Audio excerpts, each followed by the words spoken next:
Hello दोस्तों, मैं इनकलाब भारती अपने यूट्यूब चैनल करियर गुरु क्लासेस में आप सबका स्वागत करता हूं। दोस्तों, आज की इस वीडियो में हम आप लोगों के लिए लघुत्तम समापवर्ती के एलसीएम की कुछ महत्वपूर्ण प्रश्नों को लेकर के आए हैं, जिन प्रश्नों को हल करने के लिए विद्यार्थियों को बहुत ज़्यादा समय लगता है और बहुत ज़्यादा परेशानियों का सामना करना पड़ता है। तो इसलिए दोस्तों, इस वीडियो को लास्ट तक देखिएगा और यदि वीडियो आपको पसंद आता है तो वीडियो को लाइक कीजिएगा, शेयर कीजिएगा और कमेंट्स करना ना भूलिएगा। साथ ही साथ जो विद्यार्थी इस वीडियो को पहली बार देख रहा है वो हमारे यूट्यूब चैनल को सब्सक्राइब कर लीजिएगा, साथ ही साथ साइड में लगे घंटी के आइकन को भी दबा दीजिएगा ताकि आपको जो भी हमारी नई वीडियो आने वाली वीडियो होती है उनका नोटिफिकेशन सबसे पहले प्राप्त हो सके। तो चलिए आज की वीडियो स्टार्ट करते हैं हम लोग। क्वेश्चन नंबर 1 कह रहा है कि 8, 9, 12, 15, 20 और 25 का लघुत्तम समावर्ती कितना होगा। तो इसका आंसर होगा स्टूडेंट्स आप लोगों का बी ऑप्शन। अब आप लोगों को ये सोच करके आश्चर्य हो रहा होगा कि ऐसे मैंने ऐसा मैंने एकदम से आंसर कैसे लगा दिया। तो आप लोग भी इसी प्रकार से आंसर लगा पा रहे होंगे, लेकिन आपको ये जो ट्रिक है ये कैसे काम करती है और कैसे हम लोगों को चेक करना है इस चीज़ को, तो इसको मैं वीडियो के लास्ट में आप लोगों को बताऊंगा, इसलिए वीडियो को अंत तक देखिएगा। आगे चलते हैं।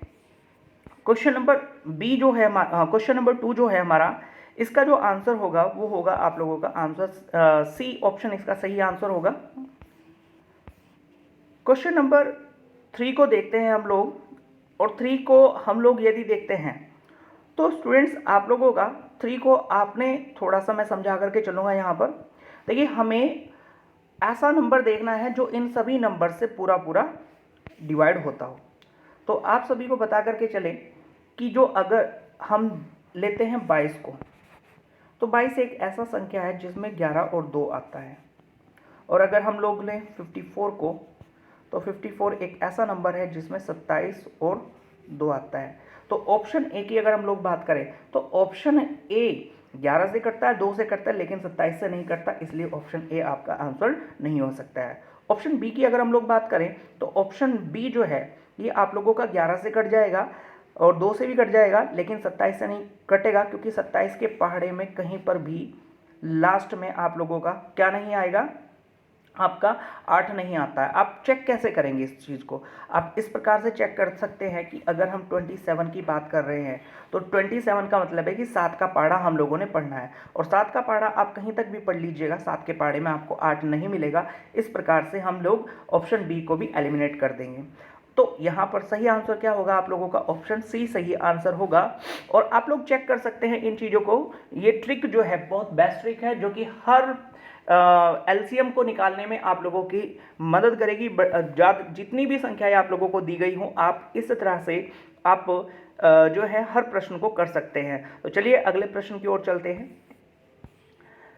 क्वेश्चन नंबर 4 यहाँ पर दिया गया है स्टूडेंट्स आप लोगों का कि 148 और 185 का लघुत्तम समावर्ती आपको पता लगाना है। तो चलिए देखते हैं इसको भी। हम लोग करेंगे क्या, हम लोग ये देखते हैं 14 और 8, इसको हमने तोड़ लिया है, और हमने किसको तोड़ा है? 18 और 5 को तोड़ा है। यानी कि अगर हम 14 का पहाड़ा पढ़ते हैं तो 14 में अगर 5 की गुणा कर दें तो आपका आंसर आएगा 70, और 14 में अगर 4 की गुणा कर दें तो आता है आंसर 56। 70 और 56 कहीं से कहीं तक भी ऑप्शन ए के नियर अबाउट नहीं है, क्योंकि स्टूडेंट्स होगा क्या, अगर हम लोग बात करें 70 जो है इससे ऊपर जा रहा है, इस प्रकार से हमारा ये ऑप्शन ए जो है ये तो नहीं हो सकता है।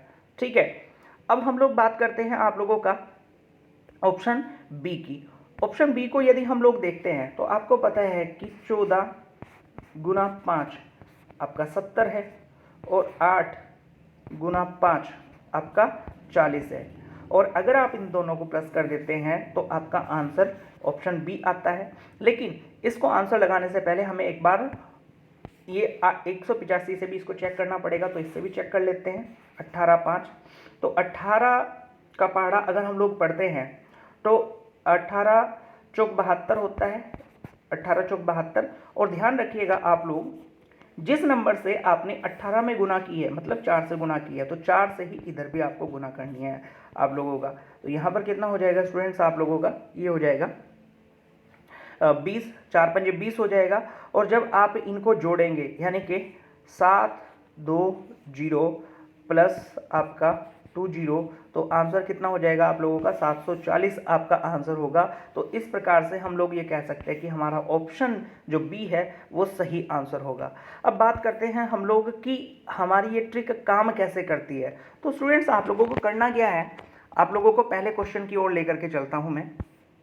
यहाँ पर आपको कुछ नंबर्स दिए गए हैं, आपको करना क्या है, इन सभी नंबर्स के जो आप लोगों का, जैसे हमारा ऑप्शन जो है वो 8 से कटना चाहिए, 9 से कटना चाहिए। एलसीएम का मतलब है एक ऐसी संख्या जो इन सभी के पहाड़े में आती हो। एलसीएम का मतलब क्या होता है, एक ऐसी संख्या, लघुत्तम समावर्ती का मतलब क्या होता है कि एक ऐसी संख्या जो इन सभी के पहाड़े में आती हो या इनसे पूरी पूरी कटती हो। तो हम लोग देखते हैं कि आपका जो ऑप्शन ए है 9 से तो कटता है लेकिन 8 से नहीं कटेगा, इसलिए इसको हमने कर दिया बाहर। ठीक है, अब ऑप्शन बी है हमारे पास में, क्या ये 8 से कटता है, तो 8 से कटता है। 9 से कटता है, बिल्कुल कटता है। 12 से देखना, अगर हम 12 से देखना चाहें तो आपको 12 के फैक्टर करने पड़ेंगे, और ऐसे फैक्टर करने पड़ेंगे जो कि हमारे फैक्टर क्या होने चाहिए, हमारे गुणनखंड वो को प्राइम नंबर होनी चाहिए, सह अभाज्य संख्याएं होनी चाहिए। सह अभाज्य संख्या का एक नियम आप लोगों ने अगर पढ़ा हो तो वह ये होता है कि जो संख्या सह अभाज्य संख्याओं से कटती है वह संख्या इन दोनों संख्याओं के गुणनफल से भी कटती है। यानी कि इन दोनों संख्याओं का गुणनफल क्या होगा आपका, इन दोनों संख्याओं का गुणनफल है 12। अगर संख्या 3 और 4 से कटेगी तो वो आपकी 12 से भी कटेगी। तो इस प्रकार से हम ये कह सकते हैं कि 1800 जो है हमारा आंसर, ये आपका 3 और 4 से कट रहा है, और 3 और 4 से कट रहा है तो 12 से भी कटेगा। इसी प्रकार से हम लोग देखते हैं आगे। अगर हम लोग 15 की बात करें तो 15 के फैक्टर होगा 5, 3 से कट 5 से कट रहा है, 3 से कट रहा है, 5 से भी कट रहा है, 3 से भी कट रहा है, और इन दोनों का गुणनफल क्या है 15 है। तो इस प्रकार से ये भी हमारा जो है 1800 ठीक है। अगर हम लोग बात करें 20 की तो 20 में क्या होगा 4 और 5, और 4 से भी कट रहा है और 5 से भी कट रहा है, क्योंकि आप सभी को पता होगा 4 से कटने का नियम क्या होता है। 4 से कटने का नियम ये होता है कि लास्ट की दो संख्याएं जो है 4 से पूरी पूरी कटनी चाहिए, और 0 हमेशा एक ऐसा नंबर होता है जो सभी संख्याओं से कट जाता है। ठीक है, और 5 से तो आपको पता ही है, 5 के से वो संख्या कटती है जिसके अंत में या तो 5 हो या फिर 0 हो, तो ये 5 से भी कट रहा है। अगर हम लोग बात करें 25 की, अगर हम लोग बात करें 25 की तो 25 यहाँ पर क्या है आप लोगों का, अगर हम लोग बात करें 25 की तो 25 किसका फैक्टर है, 25 जो है आप लोगों का 5 का फैक्टर है। ठीक है, इसके साथ ही साथ आप लोगों को ये भी पता होगा कि अगर हम इसको को प्राइम नंबर में इसके फैक्टर करते हैं तो 5 और 1 में इसका फैक्टर हो जाता है, 25 और 1 में इसका फैक्टर हो जाता है, और वो संख्या हमेशा 25 से कटती है जिसके अंत में या तो 25 हो या 50 हो या फिर 75 हो या फिर 00 हो। तो यहाँ पर 00 है। तो इस प्रकार से हम ये कह सकते हैं कि ये हमारा जो ऑप्शन बी है ये हमारा करेक्ट आंसर होगा। तो उम्मीद करता हूँ गाइस आप लोगों को ये वीडियो समझ में आए होंगे सभी सवाल। आप लोगों को करना क्या है, आप लोगों को बता करके चले कि ऑलमोस्ट जो आप लोगों के क्वेश्चन आ रहे होंगे यहाँ पर वो ज़्यादातर 3, 4, 5 इन संख्याओं के ही या तो मल्टीपल होंगे या इनके ये किसी उन संख्याओं के फैक्टर होंगे।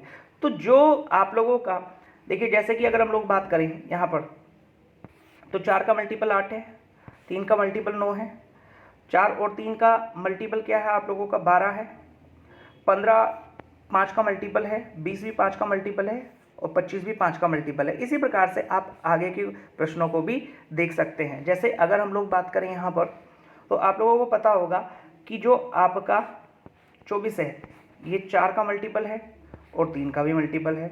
अगर 36 की बात करें हम लोग तो आप सभी को पता होगा कि ये जो आपका मल्टीपल है ये भी आप लोगों का मल्टीपल है, किसका 3 का भी मल्टीपल है और 4 का मल्टीपल है। अगर 40 की बात करें हम लोग तो 4 का मल्टीपल है और आप लोगों का 5 का मल्टीपल है। तो कहने का मतलब ये है आपसे कि आप लोगों को बस करना क्या होता है, जितने भी नंबर्स आप लोगों को दिए गए होते हैं उन नंबर्स के आपने फैक्टर करने हैं, और फैक्टर इस प्रकार से करने हैं कि वो आपकी सह अभाज्य संख्याएं होनी चाहिए।